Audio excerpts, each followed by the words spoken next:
So today we're doing a podcast, first podcast that we're recording. It's called the Packcast. We have a host of myself as Yote, and we have another host on. His name is Prommitheus. He also streams on Twitch. If you guys haven't seen him already, it's at Prommitheus. Yeah, I would tell you a little bit about myself. I'm from Germany. I'm like in my early 20s. I started streaming because I could. Someone started it and I'm like, oh, that's really easy. Let's try this. And now I built a little channel, a little community, and I made lots of great people and I had lots of fun. And I met Yote and we decided to try this podcast format. It's live right now on Twitch, so if you catch it live on Twitch, you can ask us questions. We will edit a video version and an audio version, so that will come in the next few days. This podcast will be about just general life, everything that like moves us and we find interesting. So controversy about different topics will be on the menu, game talk and everything too. So you can find me on Twitch. You can find me on the Xfil Discord server. That's where I usually am. Just hit me up on Discord or check out my Twitch at Prommitheus. Yeah, that's basically it about my part. Maybe, Yote, you can introduce yourself too. Yep. So I'm Yote. I live on the East Coast of the United States. I started streaming about 15 to 16 months ago. I did have another channel beforehand. Channel unfortunately got shut down, so we're rebuilding the community as we go. But you can find me on Twitch at yotee_, and then you can find me on Twitter as well, same at. Also got an Instagram, fun clips, all the good stuffs. I'm 23. I was in the military beforehand, got retired out, had a few medical issues, but been trying to build the community, started streaming, found it fun, found it as a little niche. Definitely helped me with a lot of coping things, so that's why I continue to do it. Whether or not I have viewers or not, it doesn't matter, but I have fun doing it. So that's what we're doing here. We're trying to build the community up, have a good time with each other. Exactly. Community is the keyword here. We want to talk about community as our first topic. And I think we have a decent knowledge of how communities grow and build. And we experienced different communities in the past. And now we're starting to build our own communities, which is a great opportunity for improvement, but also we probably made some mistakes. I think we want to start about it. Maybe we start about the Xfil community, because that's probably where we met and where I personally had my most experience with how communities are run and what I want to improve and how I build my own community kind of off of the Xfil community. What do you think about the whole Xfil community as of now? So the Xfil community has a lot of members. They seem to be growing pretty well. They have a good set of guys and girls in there. There's a lot of people who I would say very very friendly people. I don't think there's much wrong with the community. They do like their own podcast and they do a lot of like Tarkov things, Tarkov podcasts. So I think they're doing a lot of right things, but at the same time, it feels a little bit like they hit a stunt with their growth in their community. Yeah. But I have met a ton of people just like you and I met in Xfil. So there's really great opportunity to meet a lot of good people in that community. I would like to see it grow a little bit more. I would love to see the community flourish a little bit more with the Xfil. But, to each their own with the communities. And yeah, and it's a really good community, man. I enjoy myself there. I have a good time. Enjoy it, yeah. No, it's a great community. Their main focus on building this was, of course, Escape from Tarkov, which is a video game I think most of you know and play. And their main focus was on being helpful, being friendly, appreciate the newcomers, and help the newcomers. And I think that has grown into such a nice and helpful and appreciative community, which they did really well. Agree. The only problem I have with this is that the community engagement has lacked in the past. So I think that's where they could improve, where they could maybe get more community engagement going, community events, just a little more to utilize their growth, because they're closing on 1,500, 1,600 members, but they don't have regular events. They're not playing with people. They're just typing in chat and doing the podcast. And I feel the lack of community engagement is also hurting, let's say, their product, because they're not getting enough feedback. They don't know what the community wants. Really, they don't know why people are there. It's a meeting place for all people that love Tarkov, but at the same time, there's rarely new people playing, I feel like. So even at peak times, the maximum people that I saw playing were like 30. And 30 people of 1600 members is very low. So I think with more engagement, they could utilize this vast amount of membership to get the engagement high and to have more fun with everyone. Because right now it just feels like there's the same 10 to 15, 20 people playing, chatting, doing content, creating content for the community. And there's the podcast, which is sometimes feels very disconnected from the community. There's not much stuff that like overlaps or that like what that people want to hear or want to listen. So I don't know. There's room for improvement, and I think that's why we kind of branched out too and tried to build our own community now. Or at least that's a good thing you can learn of from mistakes. I definitely agree. I feel like there's not enough community engagement within the Discord, and not let alone anything else. The Discord itself, you generally see around, like you said, the same 30-ish people playing. There's not enough engagement to involve more people. I feel like a lot of people kind of just lurk around in the community. You definitely want to see more people in that Discord playing with each other, or at least hanging out and talking with one another. There's just not a whole lot of community engagement with the Discord. But at the same time, some people may be living a busier life. But it's definitely a little bit awkward when you see 1,600 plus people in a Discord and the same 20 to 30 people are playing. And I mean, you're not going to see thousands or hundreds of people playing every single day, but you still don't see any more than 20 to 30 people in that Discord at any given time, even on the weekend. It's always the same people.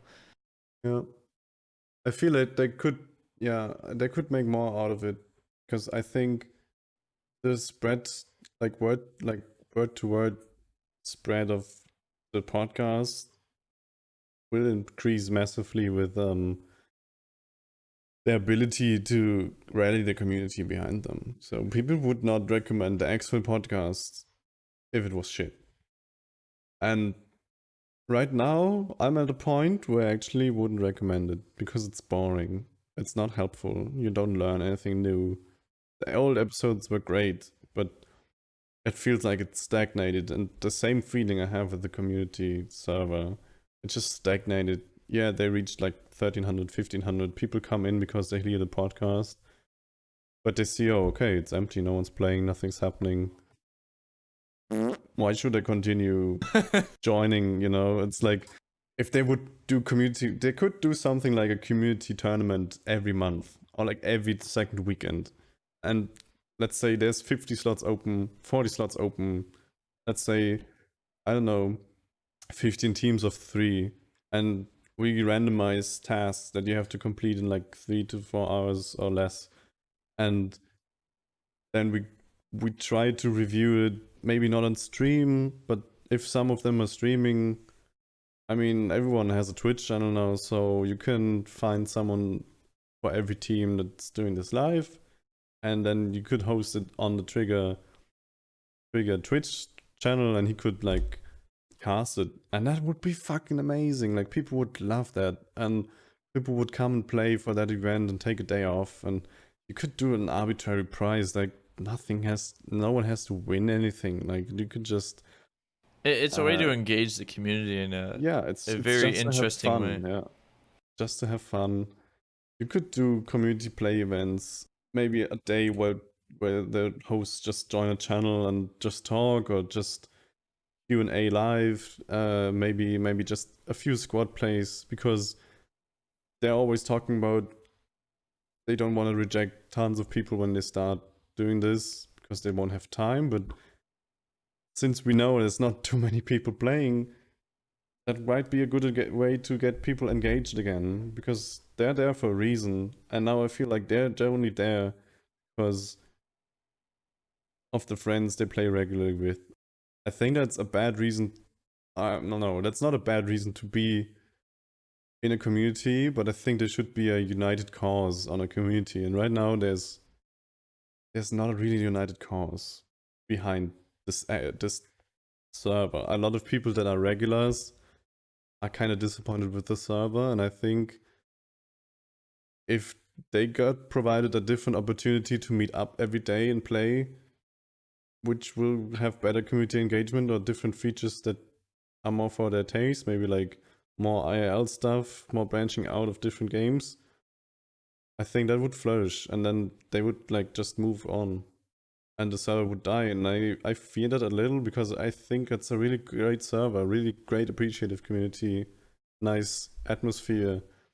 And I think that would get lost if they continue disconnecting with their community. Right. Not only would like those little tournaments or little game, like a way to engage the community through the game, help the Discord itself and help the involvement and getting more people on, the Discord, so that we're not seeing the same 20 to 30 people.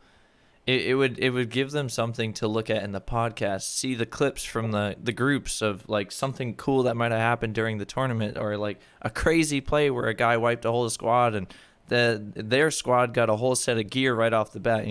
It would give a whole nother like environment for them to talk about, instead of just talking about some of the things that they continue to talk about. It would create less stagnation, I guess.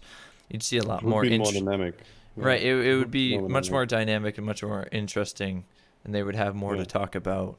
As you talked about it, I thought you could. There's this show you loot section where people can post a screenshot of the top loot they got on the day, or that they had a great raid, they filled their bags, they have everything, and then you could just pick out at the end of the week.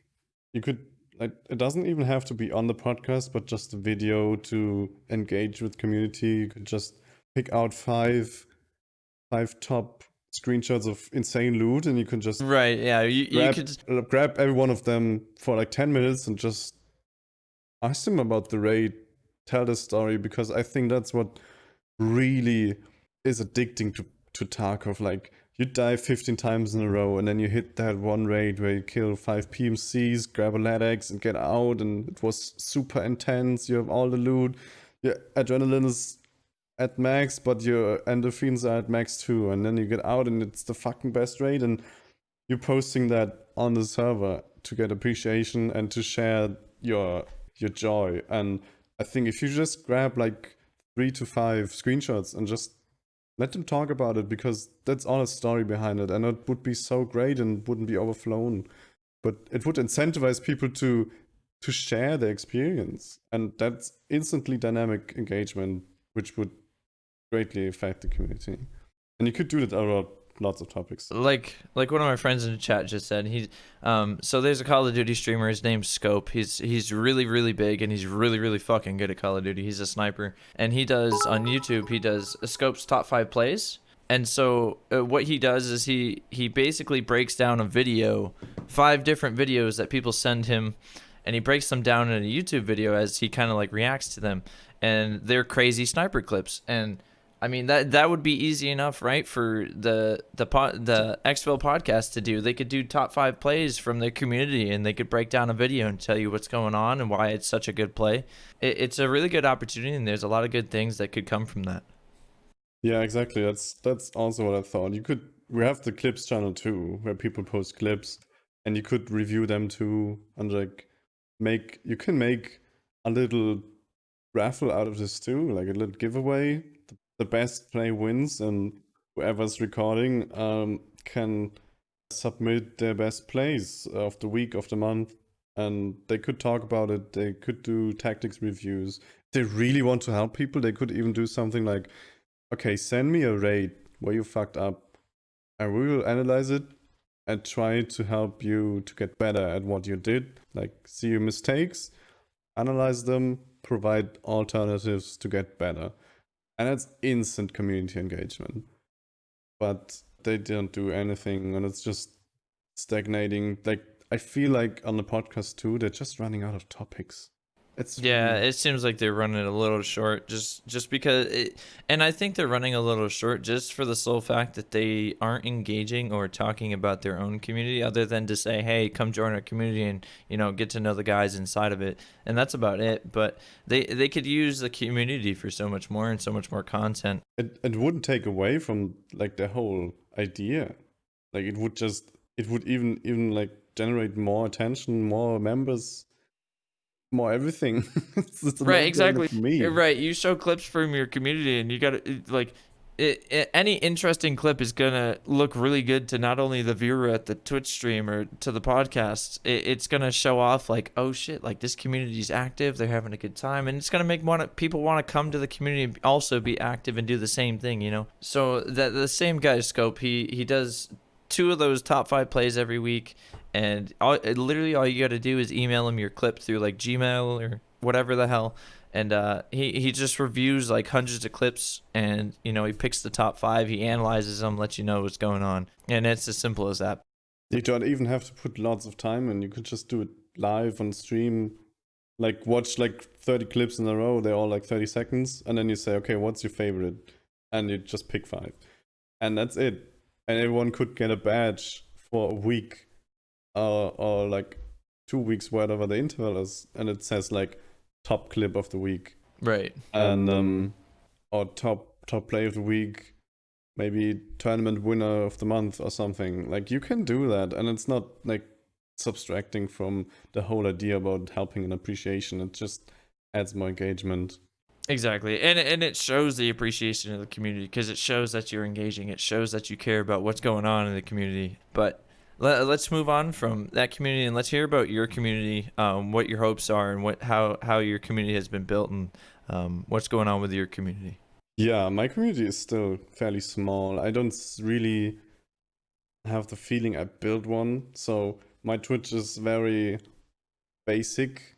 I have a nice clean Twitch channel, but I do very little outside of Twitch. I don't promote anything. I don't have a social media side of this channel. I have a Twitter account personally, but I don't never use it. I have a YouTube channel where I started uploading. I don't have a Discord server. That will come soon, maybe, possibly in some form or other. You can expect something in that direction soon. Let me interrupt you here.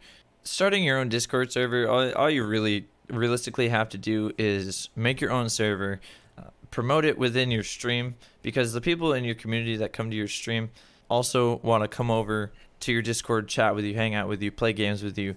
And it's not so much of taking from someone else's community, it's just having your own for when people, want to engage you and want to engage the community within your Twitch and your stream and whatnot. So I think it would be really beneficial for you to just make your own Discord server, and whenever people want to use it, it's there. Or if people don't want to be in the exfil, or they want to play with certain people from your community, it's always there, and the opportunities present for them to use it. Yeah, exactly. That's what I'm planning on doing too. It might not be my own personal, but my main, almost half-owned server. I don't want to spoil too much yet because it's not finalized. We don't. So I'm not doing it on my own. Probably there will be different kinds of options, I guess. I just don't want to spoil anything yet. That's not. Oh no, absolutely, yeah. You not don't have to agreed talk too on. far on it. There will be something there's something in the making. I think that's a good idea. I kind of like being on the Xfil server because I can draw on their community too. Like that's a benefit for me. Exactly, yeah. But I see now that I've grown, I'm at over 170 followers on Twitch, which is amazing for me because it just started that as a hobby, like as something on the side. I'm playing Tarkov all day. Why shouldn't I just put it out there? And if one guy is watching, I'm already happy that I can entertain him. Or if my friends can watch the stream when they're dead or something, that's cool. That's something I I did, and now it's grown, and now even my Twitch has grown. Not only the numbers are rising, but also viewers are rising. This week was a little weak, but I think that was for everyone. I checked different channels, and everyone got like lower viewers than usual. I think it's just a monthly cycle, weekly cycle. But like the weeks before, I averaged almost 10 viewers over the whole week. Yeah, and man, you it's had some really amazing. good Like, it's streams. insane. Yes. And so I think it's time to branch out, to build a new foundation, to manifest that, and to keep it growing. And I think you already did that, yeah. I think you're starting to manifest really well in Twitch, and I think your community is starting to really enjoy who you are and the things you do with Twitch. But I guess I'll talk about my community, I guess, how I've come to it and what I've done. So, like I said, I started streaming about 15-ish months ago. I've been building the community ever since. I don't have a ton of people in the community, just for the sole fact that I didn't start my Discord until very late on my old channel. It took a while to build what I do have. I have a little bit of a small community on Discord. I have a small community on Twitch. Not too many people. It's still growing. I try to do as much as I can. I do use social media to try to reach out, to get more exposure, to get some more feedback on the community, try to get more people involved, to have fun. And it's not just Tarkov that I do play. You know, I play a lot of different games. So I try to reach out to different communities so that I can tie everything together and have a good time with different people and different types of gamers, if you will. But it's been a definite building process. I've noticed some of the social media platforms aren't very good for building or having more people in the community. But it is fun to use some social media, like Instagram, for example.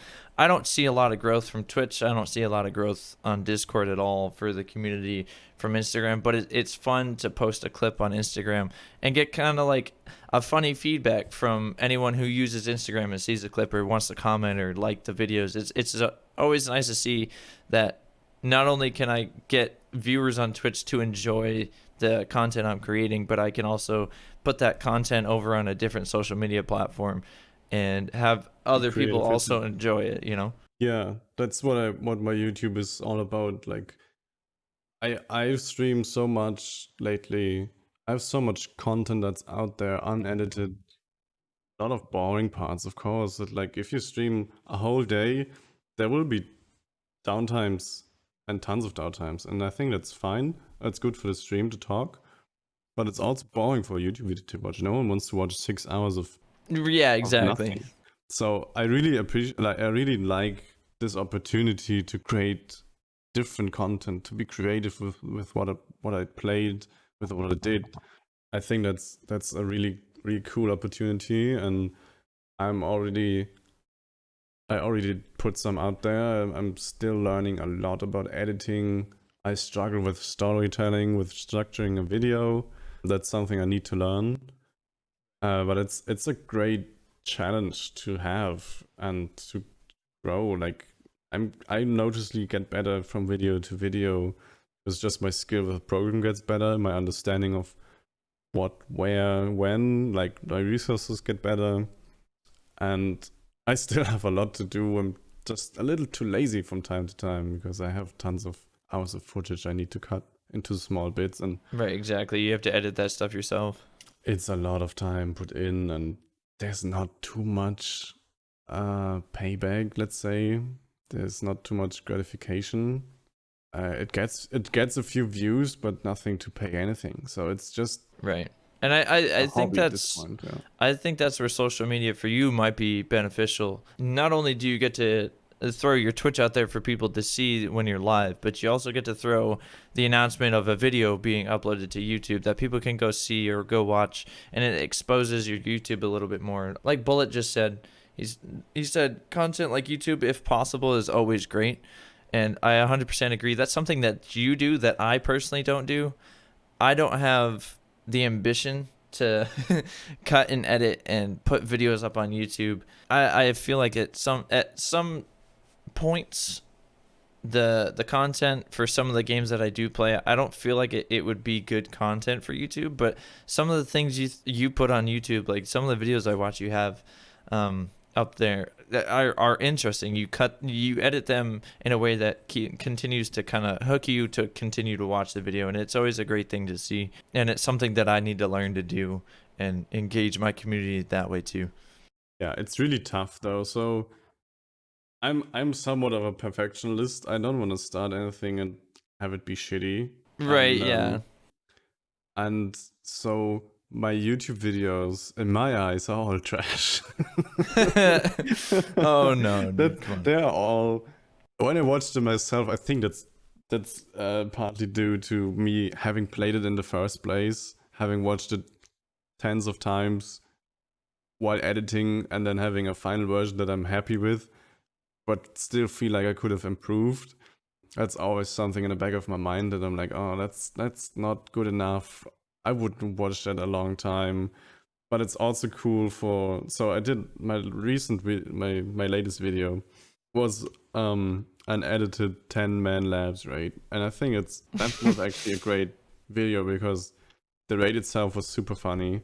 The whole banter of 10 people in a Discord was very funny, and I left parts of it in, and just like the whole deal, the raid itself was not interesting really, because basically on the 10-man labs raid, Right, you you got don't 10 have people in any there. PMCs, and you're just killing AI scav raiders, and that still was interesting, but ultimately not intense. But the way I did it is I sped up the looting at the boring looting part. I left all the banter in that was entertaining. There were a few funny moments in there. I did a little editing. We did a group photo which I edited so it would snap a photo, and I think that was funny. And I put music over it, which I could have improved on. If I had more time on this video to edit it, I would have tried to put subtitles in, because I think, especially with a few people talking, that would be really funny. So, I mean, probably the biggest example of funny subtitle videos is Soviet Womble. I don't know if you know him. He does armor videos, CSGO, everything, and he really perfected the timing and style of subtitles in your screen of different people talking to emphasize on comedic value. I think that's a great tool, and I want to use this, but it's very time consuming. So let's say there's like a 2-minute conversation that is funny. I don't know how much you could talk in 2 minutes, but probably a lot. So maybe hundreds of words. And putting subtitles in is all manual work. There's no automation. There's nothing that can speed it up. You just have to listen to what he said, type it in, cut it, so it moves over to the next subtitle. Maybe you even animate the subtitle. So if you have someone like walking and talking, you animate it so it follows him. And that takes so much time. So for these 2 minutes of talking, you could probably spend half an hour editing. And imagine that on a 20-minute video with probably 50 you're gonna minutes of spend talking. the entire day you're awake editing the video. It's a lot of work, but I think the value of it would be really good. So I think it could come out really fun. And I want to do this for stream highlights, which won't have as much talking in it, but it's still a lot of work. And I guess I'm not really. I have the time to do it. I'm probably afraid of the challenge it will provide. It's like typical procrastination. I'm like, I could do it, but I'm like a little afraid that it might not turn out as well as I think I want it to be. But I think a lot of people will still appreciate the result anyways, because it's the same bias. If you don't know a topic, you think a lot of things are good, but as soon as you have a little proficiency, you realize a lot of things are not as good as they could be. Yeah, 100% agreed. Everyone can appreciate like a comedic effect in gameplay or a video or on Twitch or on YouTube, but not every single person that might visit the channel might be able to enjoy the good gameplay, right? So not everyone's really good at the game. Not everyone understands a really good tactical move that you might do, but everyone can appreciate something that's funny, right? So Exactly. It's always really really important to have humor involved with your content. It's always something that helps engage more people to create a more involved community. And I think that's what we're going to move on to next is humor and sensitivity within content and our lives and our community as well. So if you want to start on that, you're more than welcome. Yeah, humor is a big part of who I am. I would say I'm a very comedic person, and for me, humor has, I wouldn't say no limits, but almost no limits. So I can go as dark as you want. I can go as shallow as you want. Like dick jokes and fart jokes is still funny to me, usually when the timing is right. But also like making fun of the horrible or horrific stuff is also funny because, in my opinion, humor is a tool to what's the word, to interact with difficult situations and to cope with them. Cope is the word I thought. So to cope with difficult stuff, humor is number one tool for humans to get along, to continue living. And I think some people nowadays are so used to such an easy life. They're all like wrapped in pillows. They don't have any difficult challenges to face that would need to cope with. So they're creating their own challenge in being offended by humor, I guess. And it makes life for me, I wouldn't say more difficult, but more annoying, especially when you get someone that is offended by jokes. Right, and I would like to point out that a certain humor that you or I may have as a content creator, I think that's a lot of what our community is built off of, and a lot of the people in the community have a relatively like the same humor ish, and I it's something that the community interacts on. It's something that the community likes to put in your chat at certain times. It's a certain humor that you generally see from the same people within your community. It's very relative to you, and I think that's a huge part of building your own community. And I think that's another really good point for growth in your own community is seeing different types of humor within different types of characters that you see within your community. I think humor can definitely hurt and help you. There are certain people who will take humor too seriously when humor is supposed to be funny. It's supposed to be humor is not always going to be like, oh, I'm going to hit you in the fucking like humor can be a punch in the face or it can be like a pat on the back, so to speak. So by that I mean you could be a little bit darker with humor and someone might be like, oh my god, that's fucked up, that's not okay. And it hits certain people who are sensitive to certain humors. It's unfortunate, and some of those people might act out or might just completely leave your community because they thought your joke was way too insensitive and it hurt too many feelings. But at the same time, that same dark humor might hit 5 other people and be like, oh shit, that shit was fucking hilarious and I can't believe you just said that. So it's always funny to see different humors. It's always nice. I personally don't, there are certain things in life that you can't put a humor on, and I think that involves a lot of different things with human beings, like race, religion, color, like sexual orientation. I don't think it's very funny to joke around with that kind of stuff, but it might be funny to some other people. I'm not gonna get personally like sensitive about it. If you make a joke and we're friends, I'm not gonna give a shit, but I'm not gonna say anything at the same time. You know, if I don't have anything nice to say, I'm not gonna say it. But if I don't have a joke to say, I'm not gonna say a joke back. You know what I mean? So there's some situations you can't really just take to heart. Like it's a fucking joke for a reason. Certain jokes, they better to be left fucking alone. Just don't say anything back if you're feeling oversensitive. If you feel like it's a touchy topic and you don't want to get into an argument, just leave it be. You know.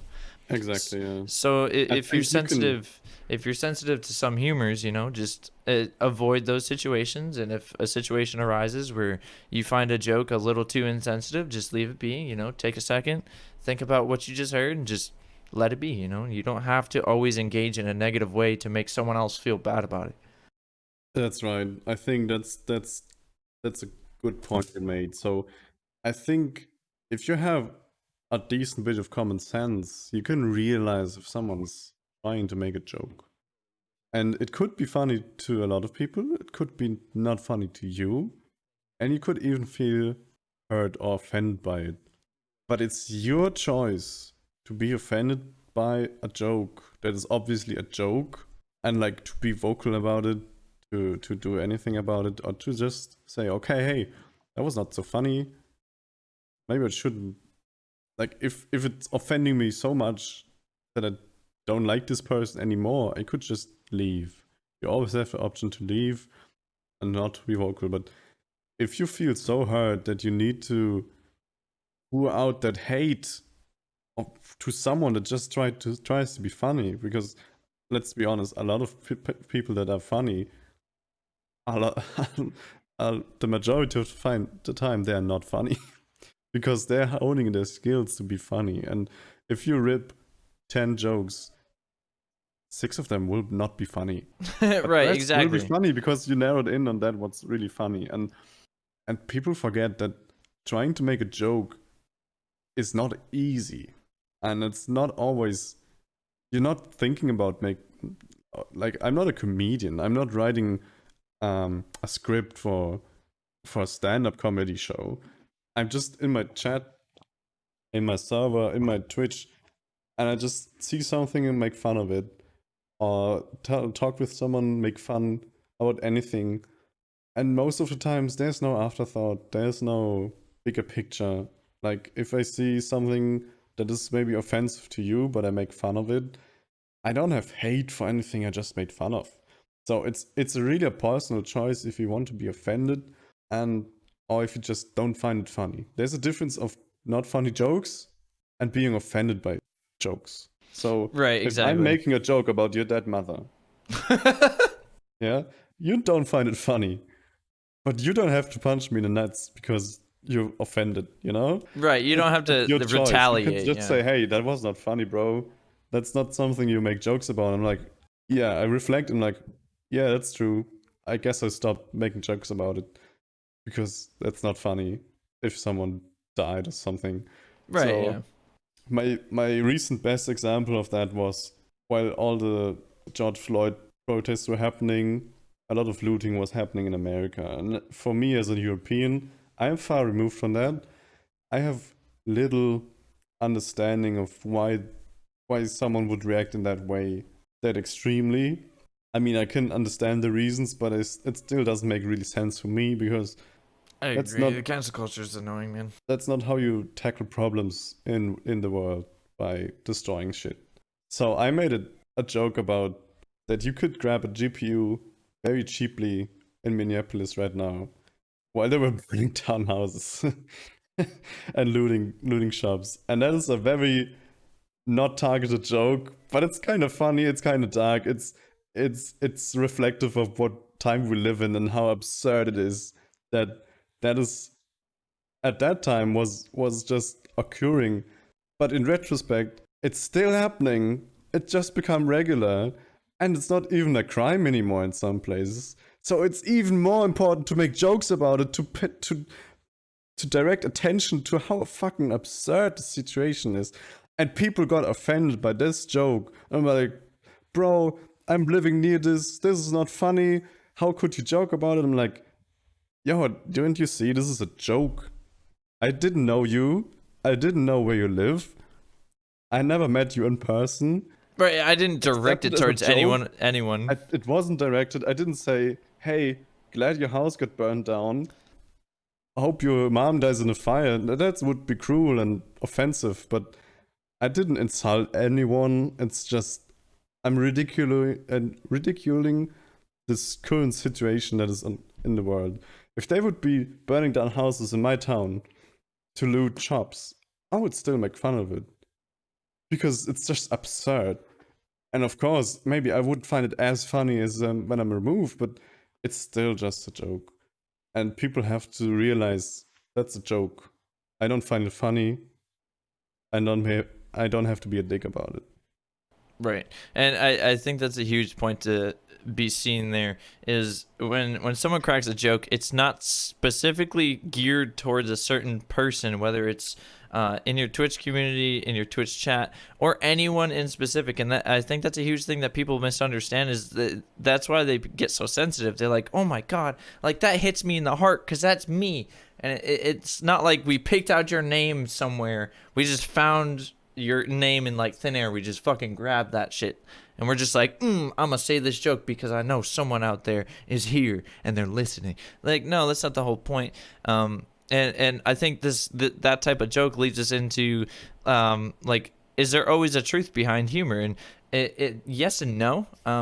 When I crack jokes, it's just simply something that's like in my brain, and it's like, oh, that would be funny to fucking joke about, you know? Yeah.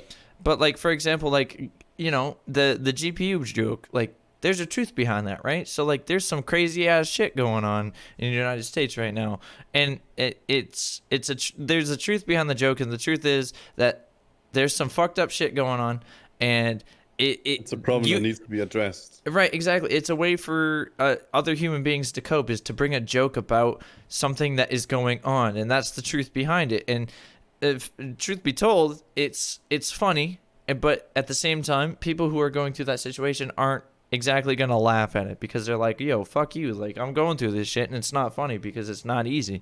But at the same time, you can't feel personally attacked about every single joke. And if you feel personally attacked about that joke, then maybe you should think about what the fuck is going on. And if people aren't sensitive enough to not go destroy shops and homes and burn shit down, then maybe you should take a joke a little bit more lightly. Like, it kind of blows me away that there's like rioting and looting and stuff like that, and then people are still out there getting offended by a joke. Like, these people are going fucking hard and shit, and they're doing crazy ass shit to communities and neighborhoods and shit. And where's the sensitivity around that? But you're gonna get mad at me for making a joke. You know what I mean? Yeah, it's so fucked up right now. So that's the whole thing about jokes, to bring attention to a problem, to point out how insane a situation is, and to bring attention to try to solve this problem, to get a different perspective. So if they would be burning houses down a street and people would defend the people that are burning down houses, I would be like, are you insane? Right, Like, exactly. you have to be insane, right? So if someone goes around shooting people, but he has a reason, people are not saying, oh, he had a reason, bro. Those people, it doesn't matter that they died.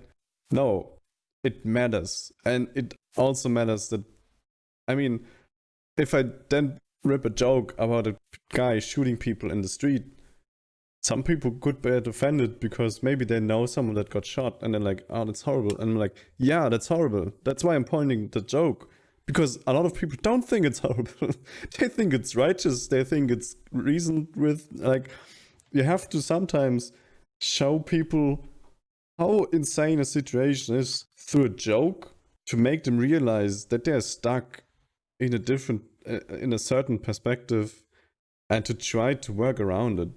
Like, there's a difference about making critical jokes about topics, and there's a difference about making jokes about people. So if there's someone overweight walking around him and calling fat jokes about him, that hurts. That's just bullying. You know? Right, yeah, you're at that point, funny. you're right. Like, that's not funny for long.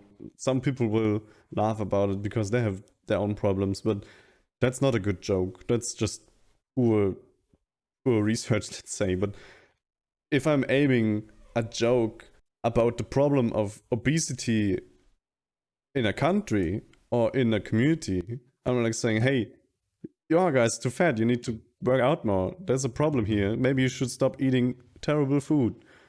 And make it, like, package it in a joke. That's just an example, by the way.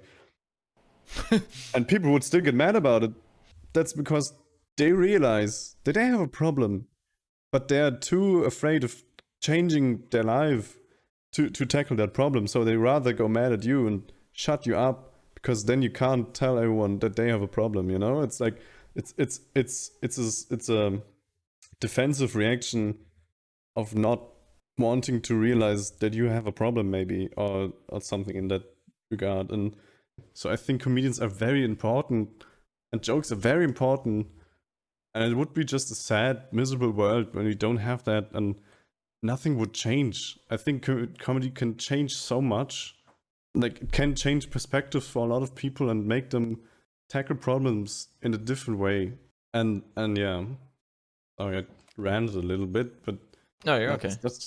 that's why I always defend comedy and always defend humor, and that's why I don't stop at any topic other than a personal level, because, as I said, personal level jokes are not funny. Yeah, That's bullying. they're a little bit more attacking.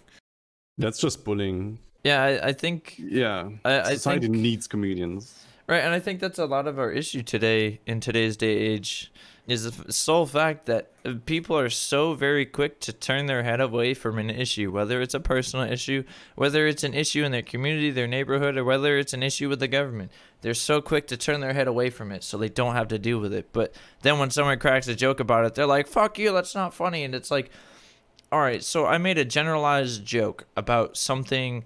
For example, let's just say I made a joke about, something going on with a riot somewhere, okay? Just a generalized joke about the U.S. No specific town, no specific state.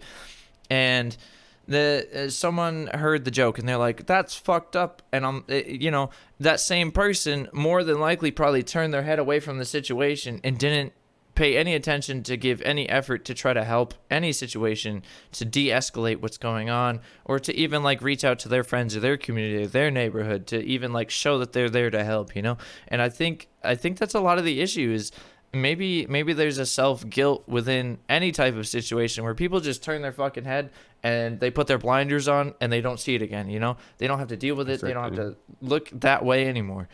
And I think that's why people get so offended with certain things. They're like, oh, fuck you, that's not funny. It's like, well... Yeah, everyone lives in their phones now. They don't have to look out there. They don't have to go out. Right. Everything is like desocializing, anti-socializing even. and I have to admit, I'm part of that. I don't want to engage in community anymore. There's too many people that I don't like. Well, there's just too many people. But I'm kind of an introvert to begin with. So that's just how I am.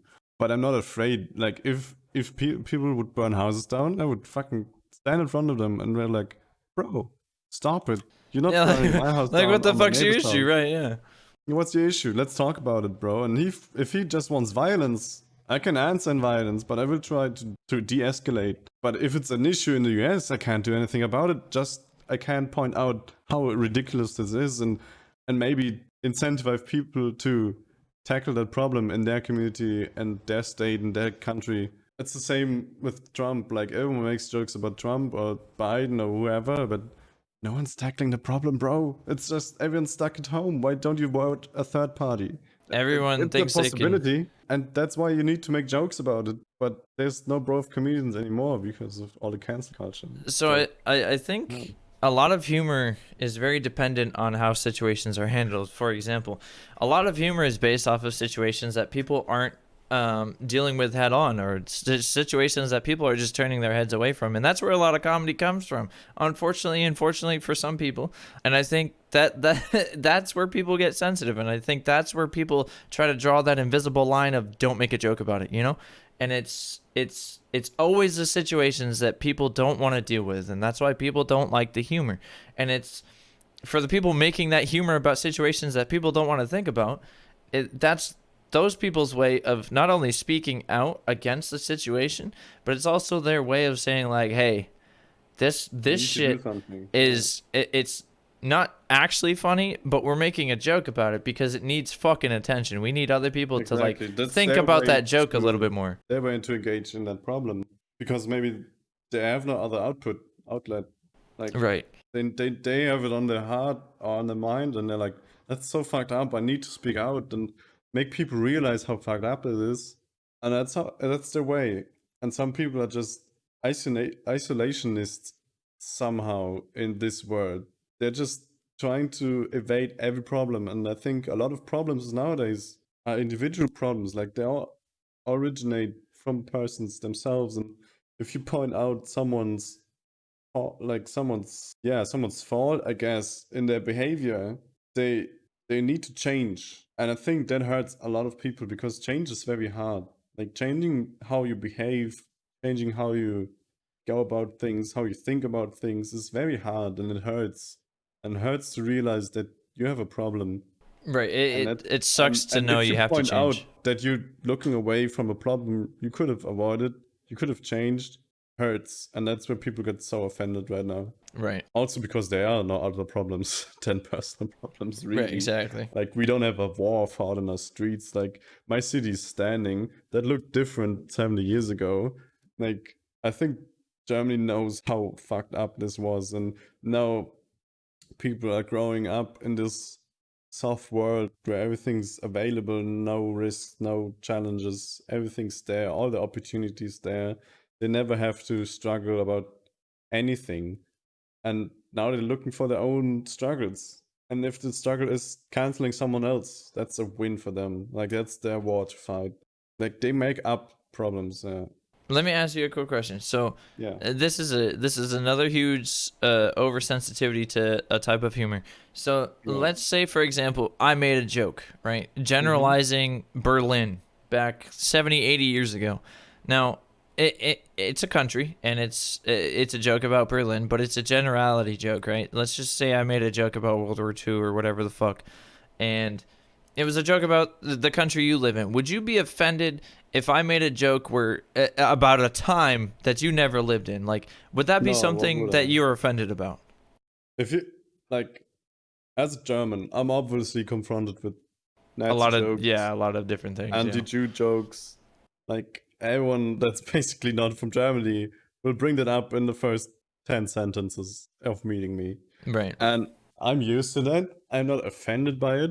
I'm just tired of it. Right. Like, Yeah. It gets boring. if Right. if I meet someone and his first idea of how to continue a conversation is to make fun of my country of origin, and yeah, we fought a world war or two, and that's his only way to keep this conversation going, or like he categorized me, okay, he's from Nazi country, and I'm like, I'm not offended by you saying that, because it's true, of course, like, we have this past, but I'm just disappointed in how little you thought about, how little thought you put into Right. continuing this conversation. It's not only yeah. is it effortless I'm jokes.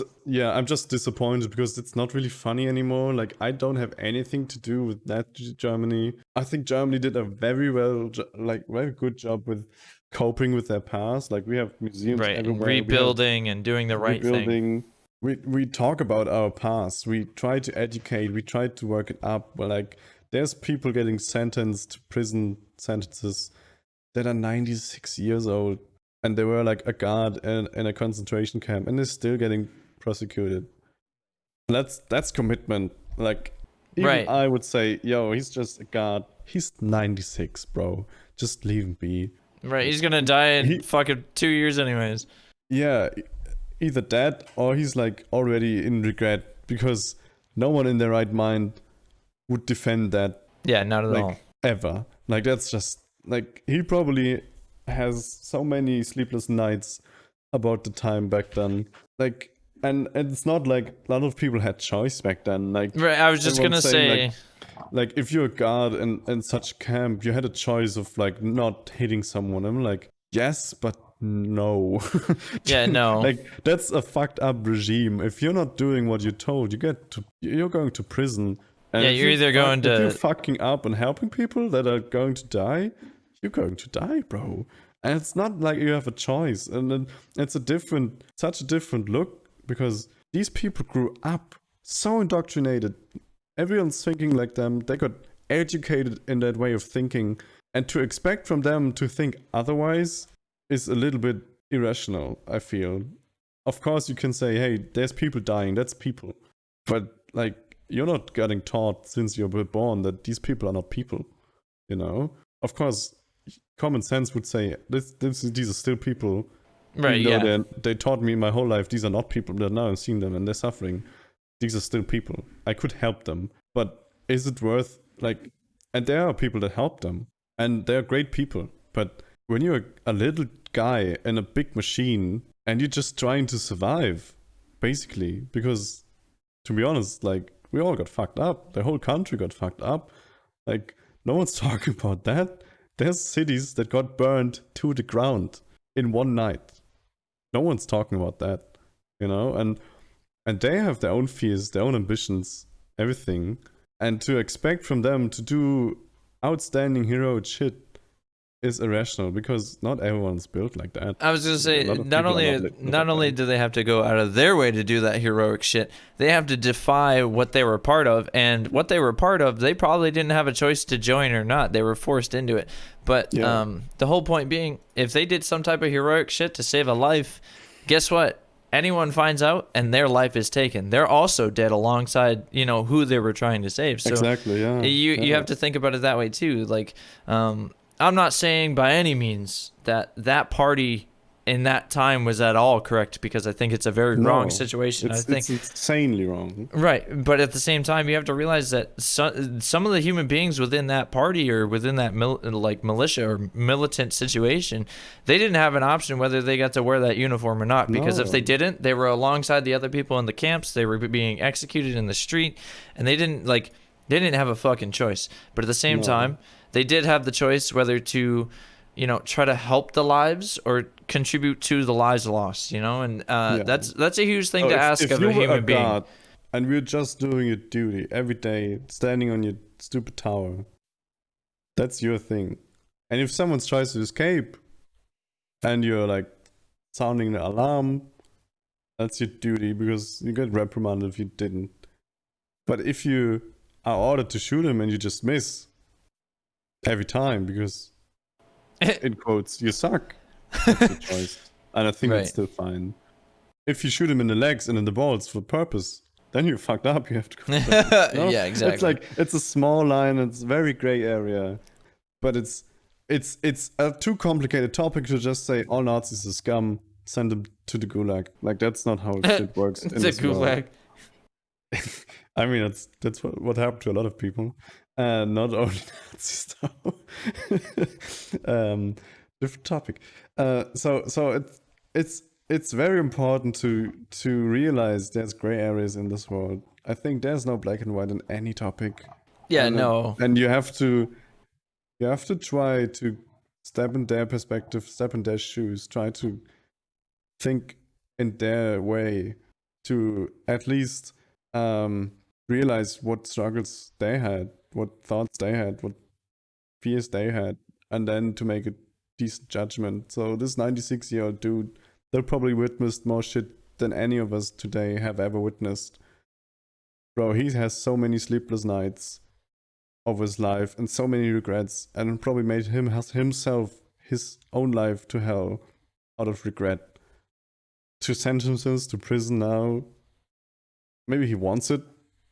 Maybe he feels like guilt enough to be like, it's also like, yo, he's 96. How long will he be in prison for? Do you really want to punish him more than he is? Right? Do they have like a senior home prison? Yeah. So my girlfriend works in senior care, and there are so many people that are very old that witness that shit, and a lot of men that were in this war, they have nightmares up to this day. And they're like over 90. And they wake up screaming at night and like talk crazy stories. And it's like, don't you think he's punished enough, bro, to have just witnessed that time and after the war? It's like so insane to still be the high morale judging dude that's coming from such a different time and still try to just... It's a lot of virtue signaling nowadays. I think it's just like, oh, I can punish someone because they did something wrong in our perspective, but maybe they have done nothing wrong in their perspective, because it's just a different time. I wouldn't like, would you... I don't know. It's a difficult topic to talk about. So we'll end this topic real quick, but the last thing I'll say about it is he grew up in that time. He that's what he knew was right and wrong. There's a lot of moral-based justice to be served, and that's what that falls into the sensitivity thing. Is people are sensitive, they're really oversensitive to a lot of things, and that gray area is a huge sensitivity for millions of people. And if people still feel like justice should be served, and so it's being served, and unfortunately, at 96 years old, this man is finally being served justice within what would be considered the I'm not system. too into that. Right, exactly. And maybe at this point in time in his life, he's like, you know what, fuck this. Like, I can't even sleep because I regret everything I did, and I do deserve this. You never know what's going through someone's mind, but in any situation in the world, whether past, present, or future, put yourself in the shoes of the person you're talking to or making jokes about. Put yourself in their shoes and understand, what may have triggered their sensitivity to say something back to you. Yeah, exactly. So I guess the conclusion to this is humor is very important and sensitivity is of course sometimes justified, but just everyone should remind themselves there's different perspectives on every topic, and you always have the option to just step away, and no one's forcing you to escalate things. Yeah, no one's forcing you to escalate it, and no one's forcing you to be in that situation anymore. You can always step away from it. Yeah, you can always leave the Twitch chat, always leave a community, always leave a Discord server. And if you ever feel uncomfortable or you ever feel like you're having a mental issue dealing with those things, definitely reach out to a friend. Always communicate something when you're having a mental issue, like whether it be a mental issue or a thought process issue. If you're having an issue dealing or processing anything, I want to make it clear: don't try to isolate yourself and don't let that shit get to you. Speak to a friend if it's getting to you. Fucking reach out to anybody you know, anyone you trust, and make sure you're dealing with it healthily, and don't ever fucking let yourself get to a point where you're harming anyone else or yourself, because that's huge. Like, you don't ever fucking want that. And I personally don't ever want anyone else to go through the pain of something like that, because I personally have been through a lot of like mental issue and mental pain. And I can tell you right now, it's not fucking easy, and it's not fucking fun. And it's really hard to speak to someone about a lot of things that are depressive or hitting your brain in a weird way and making your brain think weird ways. So I know Prommitheus agrees with that. Like, if you're ever dealing with something like that, always make sure you're reaching out to the right people, or just a friend or a family member. And if you can't, take that risk and reach out to someone, because in today's day and age, I don't think anyone's gonna not take you seriously.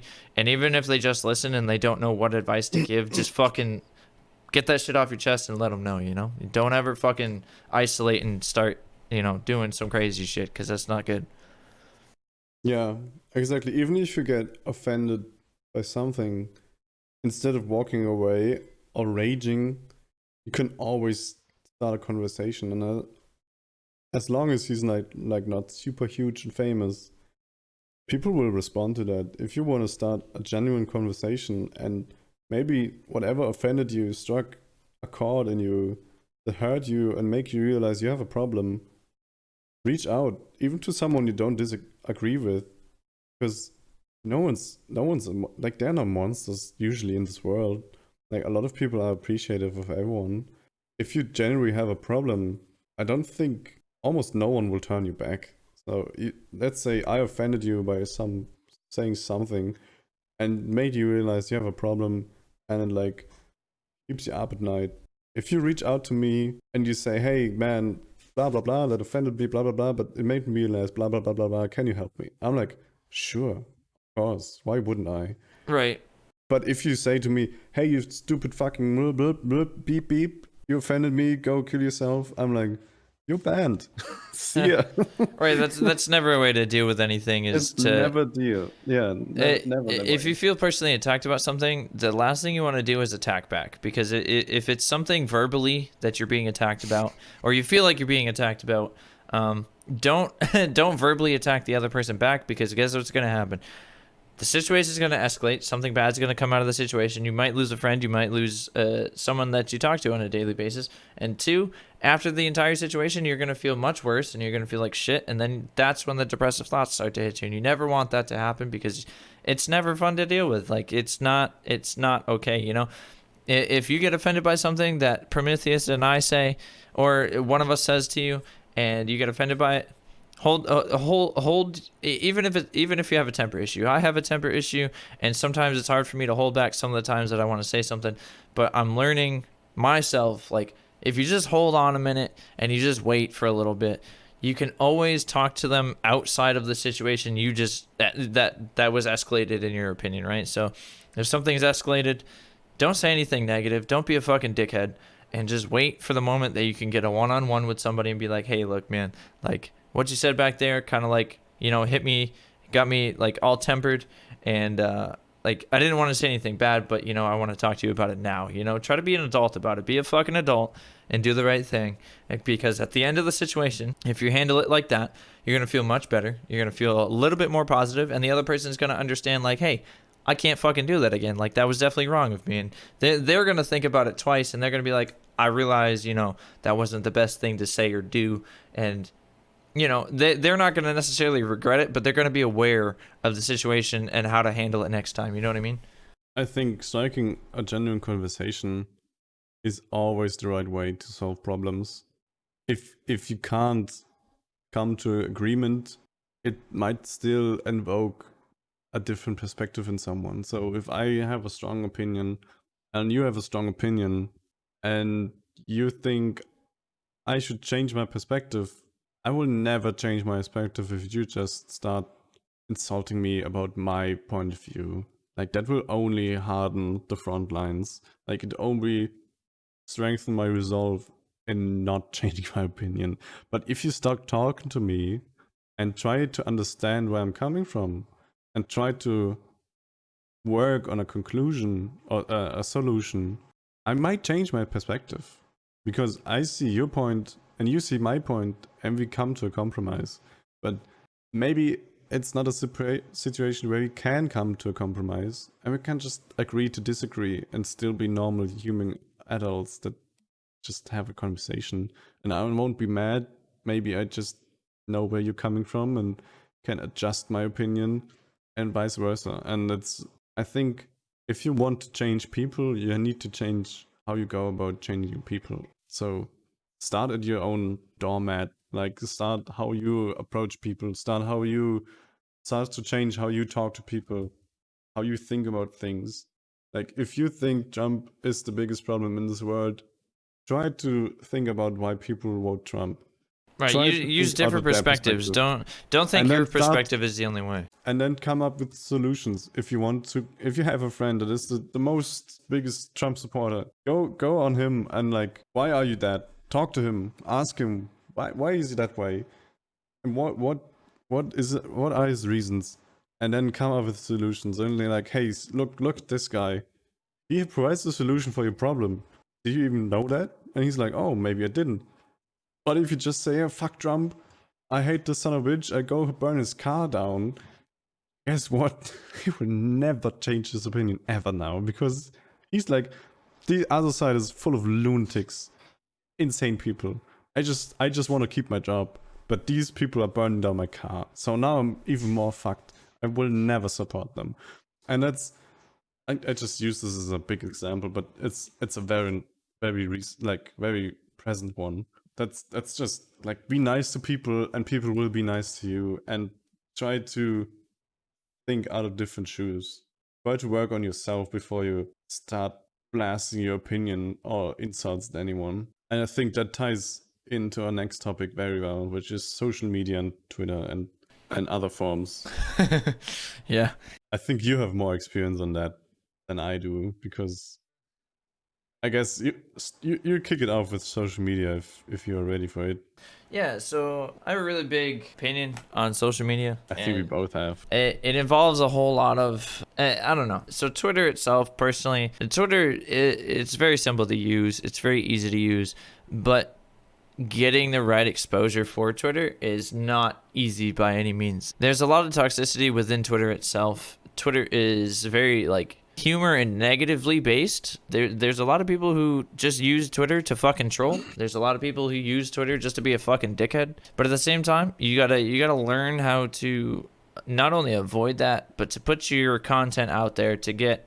And this is if you're using Twitter for exposure, for growth, for your Twitch community, for you to keep in contact. That's what I use it for personally. Is I don't see very many benefits from using Twitter for my Twitch at all, but I'll announce when I go live on Twitter. I'll let people know what the upcoming schedule might be if I'm going somewhere, if I'm not going to be able to stream today or the next day, or just different things upon like my schedule and what I'm up to. It also helps me stay in contact with a lot of people. It helps me learn other people it helps me understand my community a little bit more and the people within my community. It lets me see the non-filtered side of my community and the people within it. It helps me understand who they are, what they do, what they like to do, their content. It's always cool to see other people's contents and other people's perspectives on anything, really, and that's what you get from Twitter. But at the same time, you learn that some people just aren't good people from using Twitter and seeing people that are in your community, and then you see some of the shit they post and you're like, what the fuck? Like this guy was totally different in my chat. But it's that's a huge thing. You have to understand that people understand how Twitch works. People understand what's moderated and what's not moderated through Twitch. And I think that's where you start to learn the differences from how they behave in your chat and what they're actually like outside of Twitch. So it's a huge thing. And I know I tone down some of the things I say. I don't ever like change who I am to stream, but I do definitely have to tone down some of the things I say or do. And it's not hard for me, and I've kind of trained myself in a way that I don't really have to try to do it anymore, I know what I can do, and I know what I can say, and I know what I'm comfortable avoiding or talking about or doing on Twitch. Like, I personally don't really like talking politics on Twitch. That's just not only because most of it, whatever you talk about, most of it's going to be TOS just because it's political and political bias and a political opinion. Twitch doesn't really want that on their streaming platform. It's just 100% understandable because it creates argument. It creates a huge separation between content creator and viewer, or just it might even put a bad name on their streaming platform. Totally understandable. So you have to understand with Twitter, with Instagram, with fucking Facebook, with whatever you use outside of Twitch, people are going to be a little bit different. You're going to learn who they are, and sometimes you might not like that, and sometimes you don't.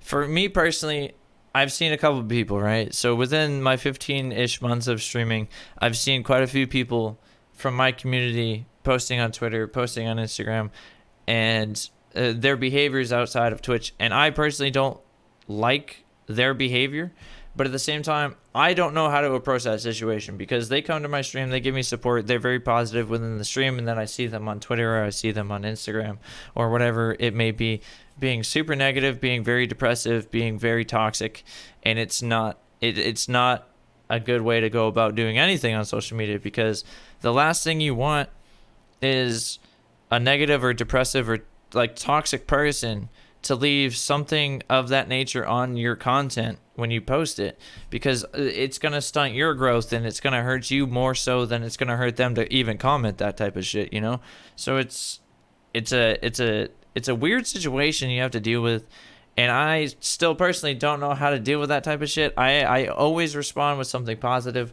I try to keep positive vibes on a lot of my social media platforms. Twitter, every here and there, I'll have a post like, today's not my day, maybe no stream today. But I've been trying to teach myself to be more positive, because without positivity and without the right mindset, you're never going to fucking grow. You're not going to see any type of growth. It's not good for your mental health too. Exactly, and you're gonna get stuck in that depressive mindset. What you live, yeah. Do you use any other social media privately? So I have my own private Instagram. Just your Twitter. So I have Twitch, Twitter, and Instagram, and the Instagram and Twitter I have for Twitch use, and then I have my personal Instagram, which I barely use. I used to be very up to date on that kind of stuff, but I do have a personal Instagram, and that's about it. I think I agree with a lot of things you said. I think it's not only Twitter, but this whole toxicity of users that are almost incognito on these platforms is, I think, a recurring problem on every social media forum or site. So Facebook is a big example of being horrible for users. I had a Facebook account for me. I have a Twitter account for me, but I was never big into social media, and I just used it to connect with a few friends and not much outside of these friends. But I realized, am I using it really? And I realized I'm not using it at all. I'm not posting ever. I don't have the need to express myself to strangers, to push my content or push my thoughts into the ether. I never had that. So I'm like, okay, I only have this to consume, and the entertainment I consume is non-existent. So I just went on to delete my Facebook account. I never used my Twitter account. I might reconstruct it for my Twitch channel, which I think is a great addition, just because a lot of people are using Twitter and it's a nice way to let people know what's going on. I can't be bothered to connect or to engage with all these internet phenomena, communities and things. I don't want to tweet every day. I don't want to tweet every hour. I don't want to check tweets. I'm not interested in anything outside of my friends and family. I just can't be bothered. I have a source for entertainment, which is mainly Twitch, YouTube, and some image boards, and that's where I get my laughs at and my facts and my news, and that's fine. But I don't need to consume shower thoughts or something. And it's, for a lot of people, I think social media is a form of entertainment, but the whole concept of monetization that these platforms use is based on engagement and ads and clicks. And sadly, the algorithms figured out the most stuff you engage with is most times stuff you disagree with. So if you see a ridiculous post, you're more likely to click on it, comment on it, engage with it. And it just inherently has this cycle now on a lot of platforms that keeps you feeding offensive stuff to get you engaged, to get you longer hours on this platform. And it's very hurtful for mental health for a lot of countries in general, I think. And you start to notice it in the whole anti-community movements that are happening around the world. Everyone's like in their phone.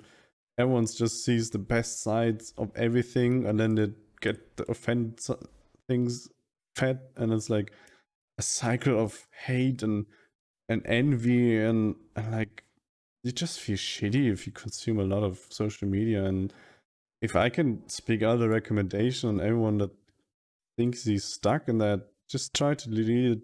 Like, delete it off your phone, delete it in general, reevaluate what is providing for you. Do you need to comment on Twitter to spread toxicity, to be part of the hate circle? Do you need to post pictures of your vacation to get people envy, to get digital points? Is that something you thrive in? Why would you do it? Just to make people feel shitty? And if you think it's still a good thing, which it can be, then try to change your content that you put out and your content you consume to something more positive that might help people. If you want to spread something, like engage in something that's actually helpful and make people pay attention to that. So if you want to get those clicks and those likes, why don't you go to, I don't know, a shelter for homeless people and start sharing food or something, or work there, clean up for a day, and then post about it so people can take example. But don't go there and pose as if you're helping just to get like virtue signaling likes. Like, realize what the fuck you're doing on these platforms and ask yourself, do you need that? Are you a good person for doing what you're doing? And if you only consume and not spread content, ask yourself if it's healthy for you to keep consuming it. Like, do you want to listen to all this offensive stuff that's like tailored for you because they know that you will engage with it? Do you really want to read about Trump every day? Like, there's bigger problems, It's like, just stop it. I think you will feel way better. Try to engage with actual friends in real life or in games, and not engage with random people in Twitter arguments. It's like, why do you bother? And that's what I ask myself a lot. Why are people even bothering? Like, I couldn't care less about what people write online. And you need to realize, even if some people are like writing the most offensive shit ever, just say, okay, he's stupid, whatever. I don't need to read this. I just can continue on and watch cat videos or something like that. And if you think you really need to engage, also ask yourself, is this dude just trolling? Right, Writing the most offensive shit possible just to get you mad? which I can totally relate to. But also, just think about it for a second before you write. And even if you write something, read it after the fact when you calm down, because writing it out helps sometimes to calm you down again. And then just think about, do I really will change his opinion by writing a big ass comment? Probably not.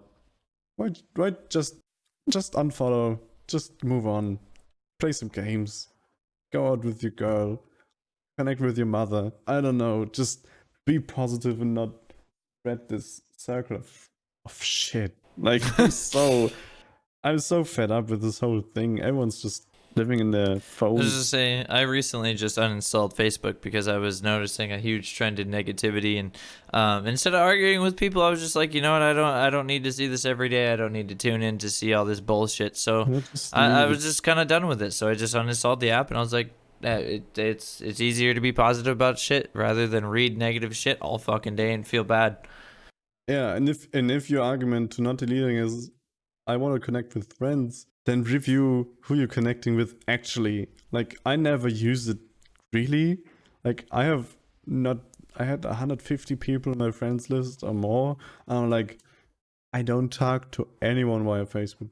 No one. And I just have the option now. But do I need it, bro? I guess I can organize their number over 3 corners if I really need to call them. But I don't think I will ever call them. It's like I have my messenger app, like I use WhatsApp, and I don't post stories, and I don't know why people post stories there. Like, why do you feel the urge to share your vacation trip? I can show it to my family because I don't know, like they can enjoy that. They may be happy for me or something. I can let them be part of it, but I just send them a photo. But I need to blast it out to my 50 contacts, and they're like, "Oh, look at that guy already on vacation again." Like, they won't feel bad about it. Like, I don't know.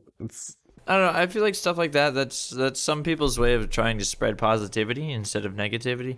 I can understand why people might post like vacations or photos of them going to do something. I can understand that, but when you're doing it constantly and that's you're just doing it for like popularity and for people to like you, that's a little silly. Me personally, like let's say, so my wife and I went to New Hampshire a little bit ago, back to where I live, and we were on the beach next to the ocean, and it was the first time she's ever like been to the New Hampshire coast, and I was like, okay, this is really cool. Like it was a really big, like, I don't know, it was really cool for us. And so I posted like a picture of us on our fucking on the beach or whatever, and I put it on my Snapchat story. Like I didn't do that to be like, oh fuck you guys, I'm enjoying the fucking seacoast. No, I did it. I simply did it to be a little more positive because sometimes I don't have be a part of it. Yeah. right. Yeah, it's more of like a. It's not like, hey, look at me. It's more of like a, hey, like we had a good time, and that was our. It was just a little positive little moment, and sometimes I feel like there's a right and wrong time to try to post something positive. I think a lot of people, especially on Instagram, are like that though. Like all the big accounts, they're only there to make you feel, to get that envy going, or to grab that attention of like, oh, I'm here, I'm there, and everything. Every time the butt is in it, I'm like, why do you consume this? Like, do you dream about being that too? Is that why you consume it, or why don't you why don't you spend time working to actually achieving this? Like, if I want to go to the sea, I'm not looking at pictures of the sea all day. Maybe I'm working a second job just to save up some money for a month, and then I go into the sea, bro. Right. And like, if I have a nice moment, I'm just remembering it, or just take a picture for me and friends, and I stick with it. I'm like, I don't need to post this anywhere. If I have a small community, I might do, because I know they will appreciate it. But or maybe I see something funny or interesting, and I send it to the one friend that finds it funny and interesting, and lighten up his day. But I think there's a difference in size, definitely. If you have like friends in your community, maybe that's a good place to post something like that. But let's say the big stars of these platforms, it's just all, it presents you a different reality to get your attention and to like dream about it, I guess. It's like, it's so fake. Everything's so fake. I'm like tired of it. Right. Yeah, that's why I'm not using social media. It just spreads too much negativity, and like I don't Right. want to be part of it. It's just I can live without it. Exactly. I never miss it since. Just to say the negativity just hurts you more than it helps you. Yeah, So that's why I'm struggling to convert my Twitter account into a Twitch account, because I'm like, do I really want to start this? Do I really want to dip my feet into that shithole? You know, it's like a cesspool of negativity and hate. I'm like, big old fucking I shit know I pile. can moderate it somehow, but like, do I really want to like spend my time on it? Like, I'm not sure if it's that helpful. Right. If people want to tune in, they can tune in, and if I'm not on, I'm not on. Exactly. And I might use a Discord for that in the future. I was just say that I started to use Discord more so than I have used social media, and I think Discord's been helping a lot more than social media ever has. Yeah. You reach out, you get into different servers, you reach out to different communities. Yeah, and I'm not necessarily saying go to another server and plug your shit. I'm just saying be part of that community, have a good time, and I think that's the best thing for growth within Twitch is quite literally just hanging out and having a good time with other people. Don't force yourself to go to another stream that you don't enjoy. Go to a stream that you do enjoy and be part of that community and have a good time. You can't think that any stream you go to, you're there to network. You can't just go to a stream and be like, this is my job right now. I'm here to fucking network and do work and be part of this community because I have to. Go to streamers you enjoy, whether they're the same game categories as you or not. It doesn't fucking matter. Go to their community, enjoy it. Can like spread that positivity. Don't be a fucking dickhead. Just be Yeah. yourself and do it as if you weren't a fucking streamer. You don't need to be concerned with networking at that point. You need to be concerned with if you're having a good time at that fucking stream or not. And if you aren't, then move on to a stream where you are having a good time, because that's where networking's gonna happen. When you have a good time, when you meet people, when you join a Discord, and you you truthfully enjoy the community and the people within those places. And if you don't enjoy it, you're just not going to have a good time, and you're going to feel like you're literally doing a job. And then once you start feeling like you're doing a job, you're not going to have fun, and you're going to think of it differently, and you're going to start to lose that passion and the light for streaming. And if you want to network, and if you want to connect, and you want to start growing more than you naturally do, you can still be positive about it. Like if you want to Exactly.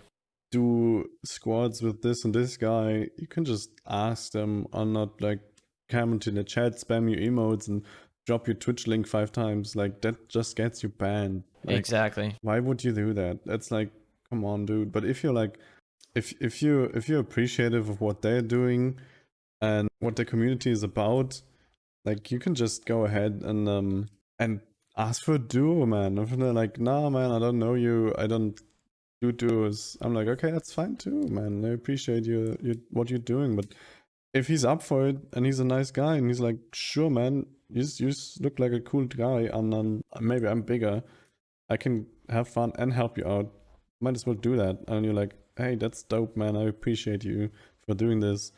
And maybe you play two duos, and maybe you get friends, and that's how you network, in my opinion, if you want to network.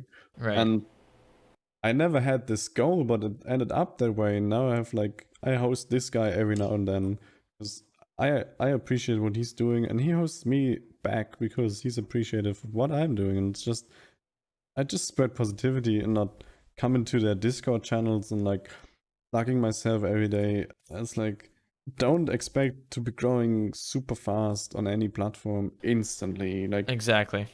social media, Twitch, YouTube, everything's a job in the end, because you need to spend time and effort and skill into what you're doing and creating what you're doing, and can't expect to be Can't be. running. You Yeah. can't expect to hit the ground running. And it's like, you have to put time in. I have to stream every day to keep my audience.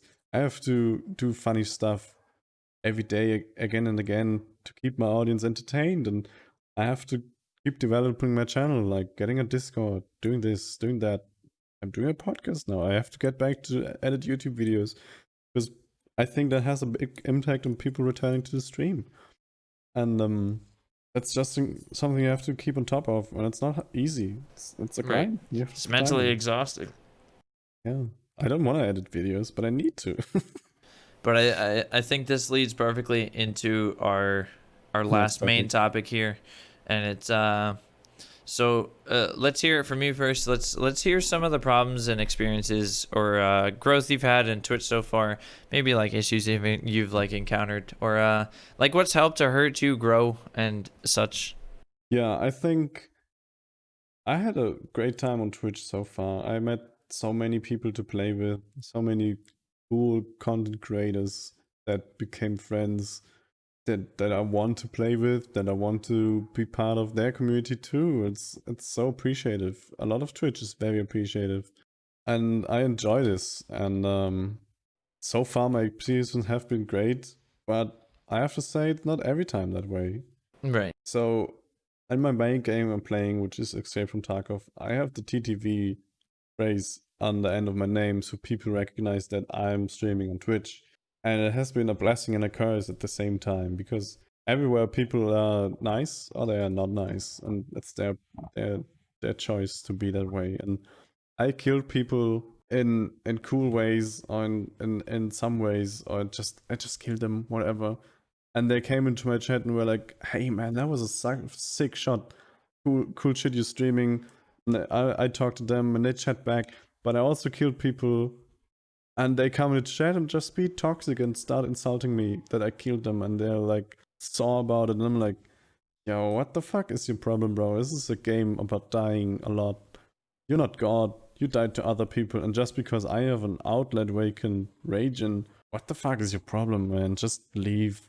Right. Like, I just ban them. I'm like, oh, okay.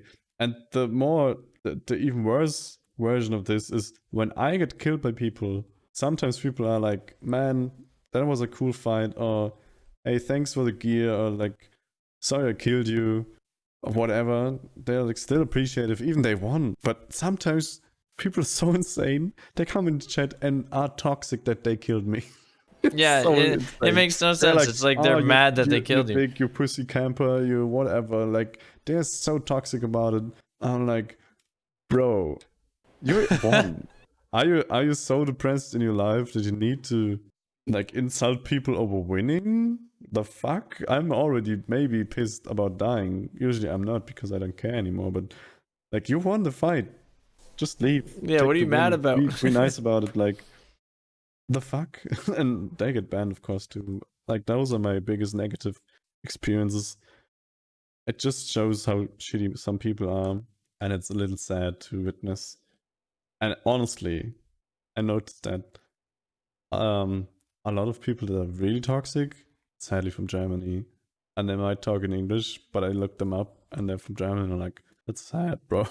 It's sad, and and they're like extra toxic sometimes, even when they won. I'm like, Jesus fuck, what is your problem? Are you so sad in your life that you need to be toxic to people because you're so unhappy with your situation you're stuck in?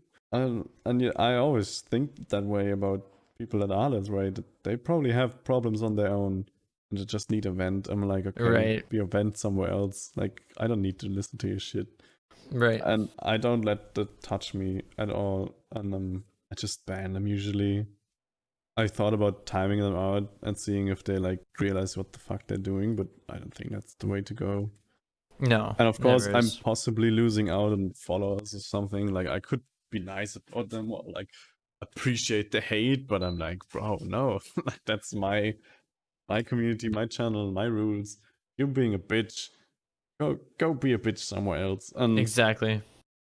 but other than that, like every streamer I met is so nice and appreciative because we're all in the same boat. Everyone's struggling. Right, yeah. Everyone's hustling, and every help helps because discoverability on Twitch is so hard or so sparse that it's like very difficult to grow and to become big enough to sustain you. Mm-hmm. I think that's why Twitch is such a nice place, similar to Tarkov. I think those communities relate well together because they have a equal struggle to go through where everyone has to go through. I Right. think that unites them. But there's also outliers every time. So, what do you think you can improve on with yourself or for your Twitch channel? I think my channel would benefit from a few quality things. Maybe personalized intros, overlays, stuff like that. I'm working on getting a face cam. If you want me to have a face cam, I have a donation goal open.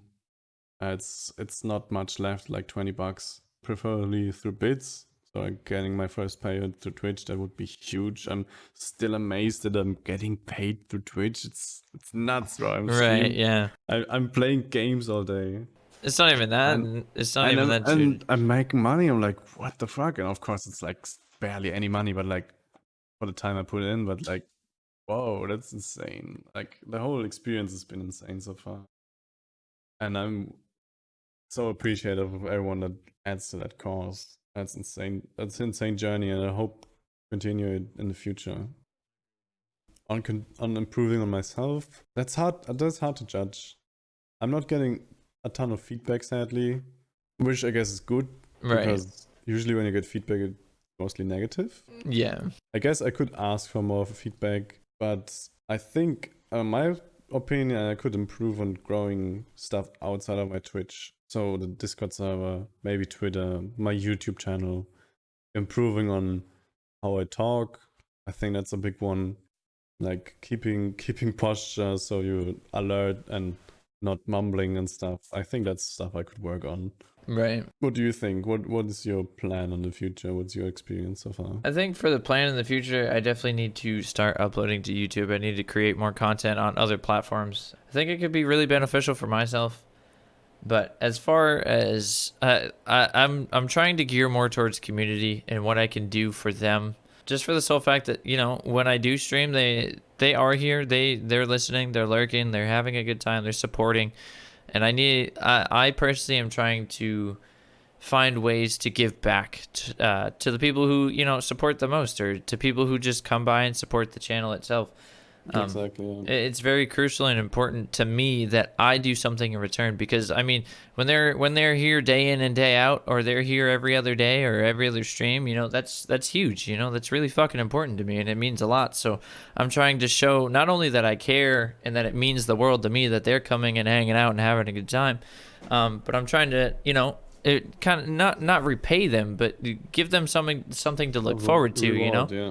But I think that could be really beneficial for not only the community and the growth of my Twitch, but it not only like that kind of stuff, but it would be a huge positive mindset for myself. It would feel so good to be able to do something in return and make them feel like, you know, they're always welcome here and always having a good time. So I think that's something I'm like gearing a lot of things towards. Like I'm trying to come up with my own like designs, my own fucking things for merch and sweatshirts and stuff, and I'm trying to figure out how I'm gonna do stuff like that and what I'm gonna do with it. I already have some ideas, I already have some good things set in mind, and as far as like that entire thing goes, like I want to do merch because it gives them something to not only see and look forward to, but it also, I want to do something like that for the sole fact that, let's say once a month, I could give away 2 of them to people who have the most points in my chat. You know what I mean? Like I could give away a sweatshirt or 2, and I can like show not only that I appreciate the fuck out of the people who, you know, because you know how points work on Twitch. You know, whoever is in the chat the longest has the most amount of points. Whoever interacts the most usually has the most amount of points. So people like that deserve, right? So people like that, you know, deserve the most support back, or the most supporting return. You, so they deserve support from you too. So that exactly. You want to give something back, and I think you touched on something very important there. The best feeling in the world is when you're playing a game and just you have someone talking in the chat, someone to play off, someone to engage with. Because I appreciate every lurker there. Like that's so good for my channel. I get the view. It pushes my discoverability immensely to get over 2 views, 3 views, 5 views. Because there's thousands of channels with no views or 1 view or 2 views. So that helps me a lot. But if you have the time, just talk to me. Like that's the biggest push ever. And it feels so good to actually have an active viewer that talks in the chat, that is like appreciative of you, that keeps you entertained, asking questions. Like if people tune into a stream and you're just talking for yourself, or you're talking to no one because no one's active in the chat, right? it feels like a dead stream, even if it says like 6 viewers, 8 viewers. It Right. feels dead, and it lightens up my day if I can have a conversation in a chat, and it's probably for you too. It just feels so good to have someone actually engaging with you, and not just an army of bots. Even though that's not the case, but you know what I'm getting at. So if you really want to support someone that's small and streaming, be active in the chat. Like that's you become a pillar of their stream, of their content. Exactly. And I think when you do that, you should get a reward. And I think that merch is a great idea. I always view merch as a monetary option, like to make money off. But as you phrased it, that's a great way to give back. And I think I never thought about it that way. And I think that's a really great idea. Like to have someone that actually supports you, even if it's just mentally so much, just being able to give him something back is such a big deal for him, for me, for you, the community. I think that's a great idea. I think I will work on that too. I think that that's something that I've been like very heavily geared towards, and like whether people see it or not, or whether people believe it, you know, that's what I'm doing in my off time when I'm not streaming, because like I've noticed that when I'm not streaming, I'm not always playing video games, so it's not that I'm just like being a lump on a log. It's, you know, I'm trying to work on things, I'm trying to figure things out, I'm trying to figure out like what else can I do for the community, you know, I'm trying to think of ideas, and I'm capitalizing on what ideas I do have. So, you know, we're just going through it. Yeah, F-Bullet, don't get me wrong. I appreciate everyone that's lurking. Like, the worst feeling in the world if you have one viewer and it's yourself. Right. But if you're just lurking and it's a 2 or 3, that's even good. Like, that feels great. And I don't want to diminish people that are lurking. That feels good because they're probably having to do something else. And they can't type, or they have to work, or they have to do stuff in the background. And it's great that you're lurking, but if you got the time to just talk a little, that's so good for the stream and the quality of the stream. I think that wraps it up very well. And we have a little section at the end of our podcast that we decided to do. Yep. And it's game of the week for us. And I think I ask you, Yo, what's your game of the week? Personally, I'd have to say Tarkov right now. That's mainly what I've been playing a lot of. How's your Tarkov week been going? Good and bad. I know we started a little bad, I think, right? Yeah, I was gonna say good and bad. So I lost quite a bit of gear and money, but I mean, you can always make gear and money back. It's not a huge deal. Not a ton of like hackers, I guess. It's been pretty decent. I'm just trying to get some last minute quests and just kind of like hanging around, and if I feel like questing, I'll do it. Otherwise, I just don't really care. Just trying to enjoy my time with friends and have a good time. But I mean, I went from fucking no rubles to like 2.5 mils. So I mean, we're looking up. We're having a good time. Deal, and I guess that's what we're trying to do as of right now, is just make some money and have a good time. Yeah, game of the week for me at the moment is Tarkov 2, and it probably will be a while. We can make a section where we outlook at games that we want to play, but right now it's just a review of what we've been playing. It's been a pretty successful week in Tarkov. I had great raids. I have shitty raids. I think I got hacked yesterday in reserve. Right. We played a few raids that you died on, sadly. You just had a shitty day on Tarkov, which happens to everyone. Really odd timing. I got very successful out of these raids. Yeah. You didn't. I'm sad that you didn't. But game of the week will stay Tarkov for the next weeks, probably, because for me personally, there's no other game right now out there that interests me enough to keeps me entertained for long enough.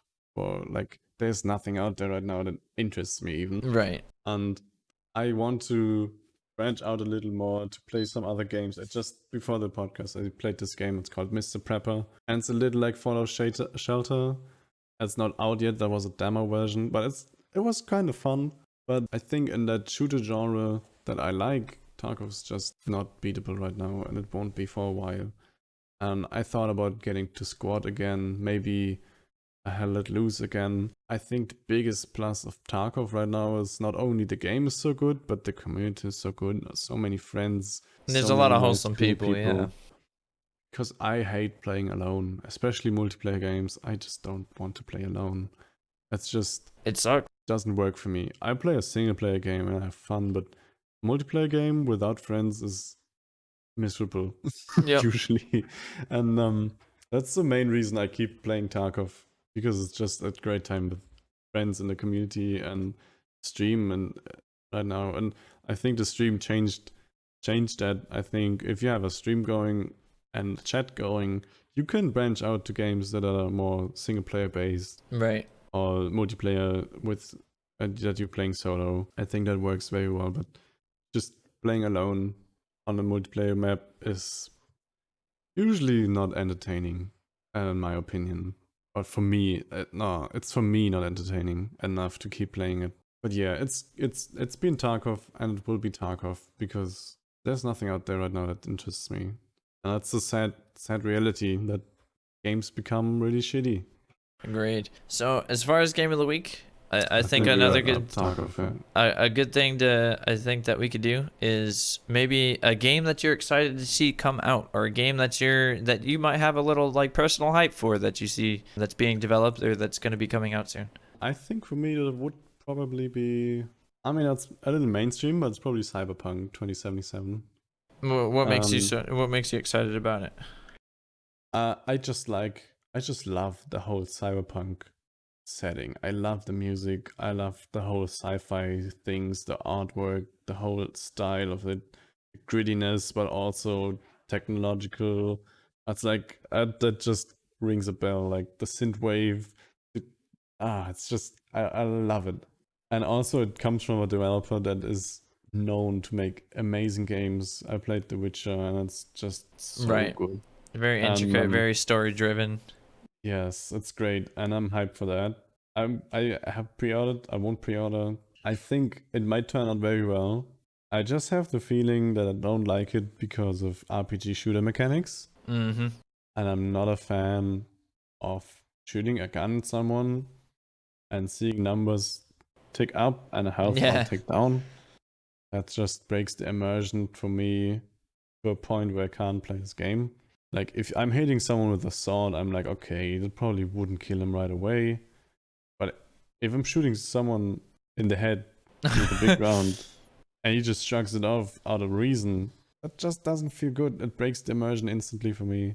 Right. So, if they make it in a way like augmentations and he has armor and maybe that's why he's tanky, I'm like, okay, I can get behind that. But if it's like super immersion breaking health bar shit, I'm like, bro, nah. I don't want to compare 3 similar SMGs like Borderlands and just pick the ones with the best stats. And I hope there's like a realism mode or something that will lighten that up, yeah. I think What's 2 your games. So I have 2 games that I'm very interested in. The first one being the new Assassin's Creed, believe it or not, Valhalla. So it's a huge interest. It's a huge interest for me because the most recent Assassin's Creeds, they feel dry, and maybe they felt dry to me just because I wasn't intrigued by the history that they chose to go by in the recent ones. That's interesting. I have a totally different view. Yeah, go on. But the sole fact of me being interested in Valhalla is simply just because it's Viking. Viking is very, like, the history of Vikings to me is very, very intriguing. It's something that's always pulled my interest. Little did I know until recently, when I had a blood test done last year, I found out I'm of Nordic descent, which is kind of crazy to me. And it's a little weird, but Valhalla itself, it looks very fucking intriguing. It's a really good contrast from what they've been doing. And a lot of people aren't on the same boat. They're like, oh, they could just give anyone a hidden fucking blade and it's Assassin's Creed, which, I mean, in some cases, yes and no. But it's more so of the lore. It's more so of the actual history of the game that they're choosing to go by. And I pray to God that the story's a little bit different from the recent ones, because the story of the more recent Assassin's Creed feels really dry. It feels really repetitive. Yeah, I haven't played them. If you can recap the story, like, just in 2 sentences. So I can't remember what the most recent, what the most recent ones are, but the last one I played was the revolutionary one in fucking the UK, where they had like all the fucking... Oh, it's way back. Oh, Yeah, okay. So the last one I think was the one in Greek, in yeah, yep. Bronze Age Greek, Hmm. Greece, and that's like I think Odyssey, and the one before was the Egyptian one, Yep. and that's where they changed up how the game plays Right. completely. The And mechanics are different, I have to and be honest, I haven't played them. The history and the detail and the visual and everything, the atmosphere, I think they nailed it. I think that yeah, looks it's amazing. I want to play untouchable. it because of that. But the whole gameplay, that's not Assassin's Creed, it's just an RPG now. And it has the same thing. It's so immersion breaking if I'm seeing a guy and health bars ticking up and the whole RPG elements that feels grindy and stuff. I don't like that. And that breaks the immersion for me. And that's why these games didn't catch me. And I hope they will change it for Valhalla because I think the whole mythology is amazing. And I love that.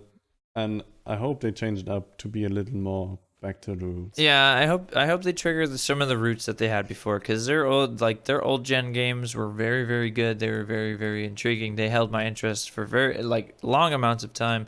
But like you said, they changed the mechanic of a lot of the game, and like the only reason I didn't get the last two, the most recent ones, was simply because it felt dry for one, and the gameplay itself didn't.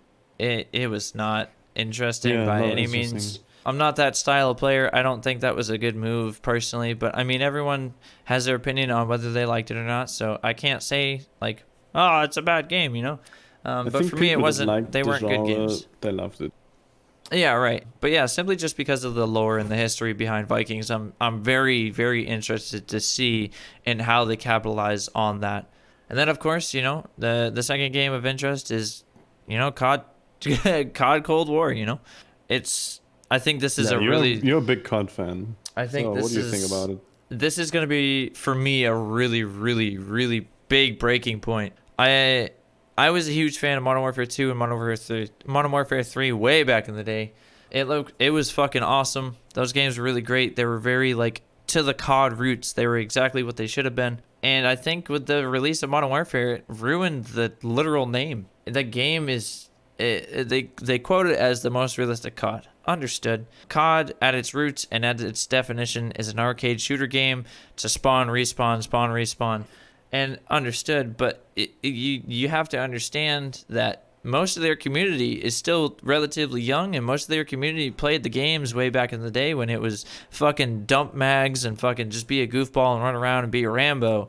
And now it's like, But wasn't that the most critique point? I think that was always the letdown for me, that every game is the same and the same. It's just reskin after exactly. reskin. It's Like, very I don't want to play the same game again. It's like FIFA. I don't like FIFA. I don't want to play the same game ever again.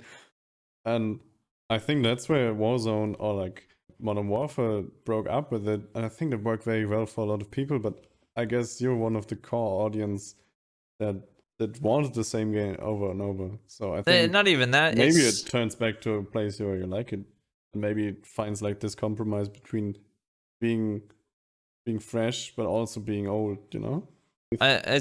so to wrap it up, what I really would love to see is I think right now the community needs something from old gen games. I think they need to see, not to say that I want repetitivity, but I want to see something of their roots. I want to see them involve something from the roots of Call of Duty way back in the day when it was, at its prime, in my opinion. And at the same time, I do want to see like really good graphical shit. Like I want to see the game look amazing, and it's gonna look amazing because it's COD. They got millions.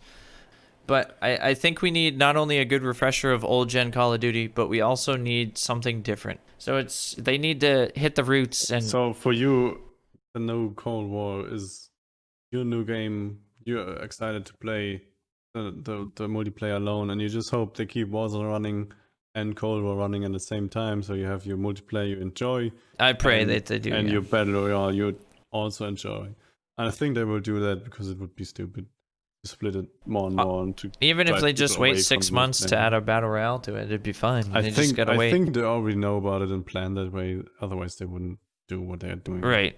Although the campaign for fucking Cold War looks absolutely amazing. I cannot wait to see what they did because Yeah, the Modern trailer Warfare's looks really campaign was good. absolutely beautiful. It was amazing, and then I played the multiplayer. Multiplayer was fun for a little bit, and then Warzone hit, and it changed the game completely for me. But the campaign nonetheless is fucking gonna be awesome, and I'm very excited for the game. Sounds good. Okay, we're gonna wrap it up here. I'm gonna talk about where you can find me.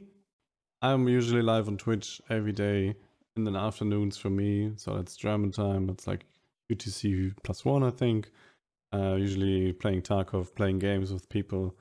Just hop into my chat. It's twitch.tv/Prommitheus. Name is spelled differently. Prommitheus is, it's too many people have it, that's why it's such a weird name. But you'll find me there. You'll find me on Discord in the Xfil Discord server. Hopefully soon on my own or partly owned. Just come by, say hi, check out the stream, check out the gameplay. I'm also on YouTube. I will be uploading next week again, so I look forward to that. That's enough for me, and Yot will like his stuff, and then we wrap it up. And I hope you enjoyed this so far. It will be out as video version on my YouTube channel. Yep. So you can find me on Twitter, Twitch, and Instagram. If you want to find me, the best way to find me is either on Twitch or Twitter. The ats are the same, so it's twitch.tv/Yot with 2 E's at the end and an underscore. So if you guys want to find me, you can always find me there.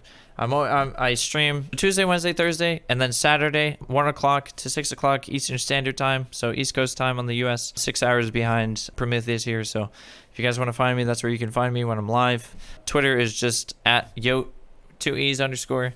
It's usually where I post when I'm going live, schedule changes, anything different like that.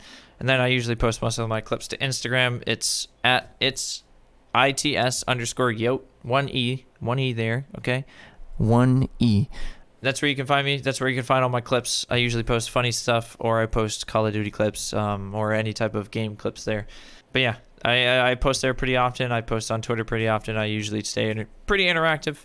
And yeah, if you guys want to come see the content, feel free to come drop a follow, say hello, hang out for a little bit, get to know me. That's totally fine. Usually pretty open about a lot of shit. So feel free. Exactly. I hope you guys enjoyed this podcast. It's a pilot episode. We might switch up with guests. We might switch up how we talk, what format, what topics. Feel free to give us feedback in every channel we are reachable. This will happen hopefully weekly. Maybe every 2 weeks. We're not settled on this yet. So make sure to give us feedback on everything. And I hope you enjoyed this. And we are out. See ya. See you later, guys.